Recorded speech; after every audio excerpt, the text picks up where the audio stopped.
เอโกเจตพุตโตยังมีนายพรานผู้หนึ่งชื่อว่าเจตบุตร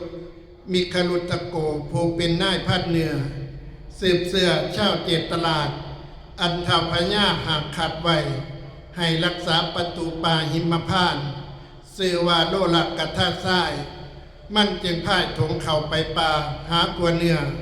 กัวจรกัวแล่นมันจึงไปหาอลังกาไม้คำปอมสีงาซุ่มกันเอโกสุวรรณโปสากันยังมีนกแขกเต่าตัวหนึ่งขับห่วงเข่าบินมาจับสาขากินอยู่พร้อมทั้งงูเนื่องนั่นซับตอดกันกวนหยาดเข่ากาขาดเทื่องห้วยตกลงในโกนเดียระดาษเมื่อฝนฟ้าหยาดเดือน6ฝนตกลงที่ถาดน้ำสาดเข่าเต็มโกนพาหูสักกุณายังมีนกทั้งหลายเป็นอันมากบางพองอ้าปากตอดซับกินบางพองบินเมื่อสนแซวบางพองกินอิ่มแล้วจิงเกือบตกลง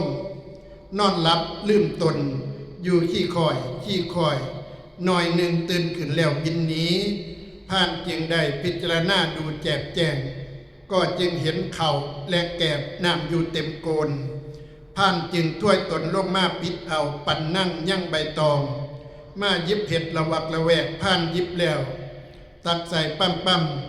น้ำฝนห้ำมาขมแสบซอยกินหน่อยหักขมหลายแทนอ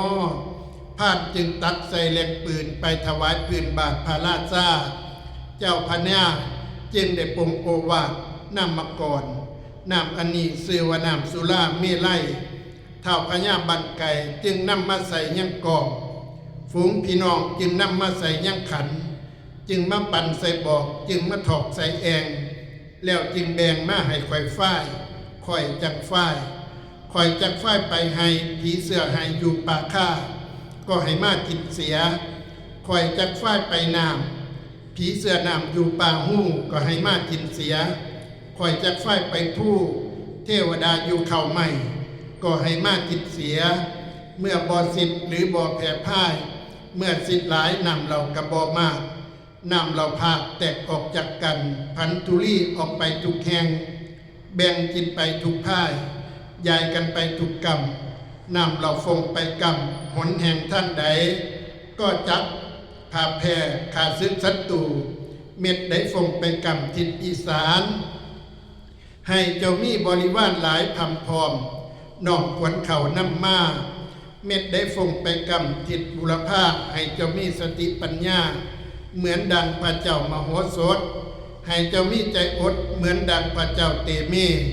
เม็ดได้ฟงไปกรรมทิศอาคเนย์ให้เจ้ามีเข้หังหลังเงยกวงพร้อมภัยหมู่มนตรีเม็ดได้ฟงไปกรรมทิศอีสานและหฤดีให้เจ้ามีเดชานุภาพภาพแผ่ได้เมืองขวางให้เจ้าได้ปัวได้นางหลายหลากเม็ดได้ฟงไปกรรมทิศปัจจิมและเมืองให้เพิ่นมาอาปากตานจาโตเอ็นดูเม็ดได้ฟงไปกรรมทิศพญับและหนไต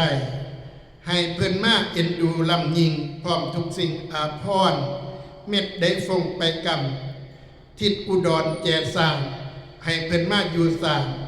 เมืองใหญ่นอมเข้านำมาในการระบัดนี้ก็ขาเทินบัดนี้คอยจักสิทธิ์ใส่ยอดผ้าขวัญบ่ให้เจ้าได้อึดได้อยากบ่ทุกข์บ่ยากจักสิ่งจักแนวความเจ็บเจ้าอย่าได้ความไข่เจ้าอย่ามีให้หมู่เจ้าได้เป็นเศรษฐีมหาเศรษฐีมีอายุยืนยาวยิ่งได้มีเป็นทุกสิ่งสมปรารถนามีพลานามัยแข็งแห้งบ่แก่บ่เฒ่า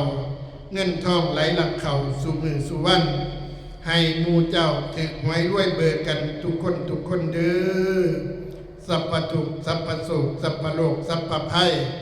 สัพพเคราะห์เสนียดจันไลวินาศสันตุวินาศสันตุวินาศสันตุ